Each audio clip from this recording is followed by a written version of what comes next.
పాలకులారా, వంచకులారా వినండి. బీసీ అంటే ఒక కులం కాదు, 3 కోట్ల మంది రాష్ట్ర ప్రజల ఆత్మ గౌరవ నినాదం. వారందరి హక్కుల కోసం, వారందరి భవిష్యత్తు కోసం రామచంద్ర యాదవ్ గారు ఒంటరిగా పోరాడుతుంటే దాన్ని కుల రాజకీయం అని ముద్ర వేస్తారా? అసలు కుల రాజకీయం మొదలుపెట్టింది ఎవరు? బీసీలకు రిజర్వేషన్లు, బీసీ రక్షణ చట్టం, కులగణన, ప్రతి బీసీ కులానికి ప్రత్యేక కార్పొరేషన్లు అంటూ హామీల పేరుతో ఓట్ల కోసం కులాల మధ్య చిచ్చు పెట్టింది మీ పార్టీలు కాదా? కులం పేరుతో అధికారాన్ని దక్కించుకుంది మీ నాయకులు కాదా? మీరు ఇచ్చిన హామీలను నెరవేర్చమని అడిగితే, బహుజనుల వాటా ఇవ్వమని ప్రశ్నిస్తే బీసీవై మీద కుల రాజకీయం అనే నింద వేస్తారా?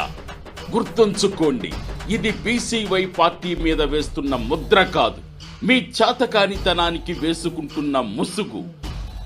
రామచంద్ర యాదవ్ గారి వెనుక కదిలిన జన ప్రవాహాన్ని చూసి మీ గుండెల్లో పుట్టిన వణుకుకి ఇది నిదర్శనం.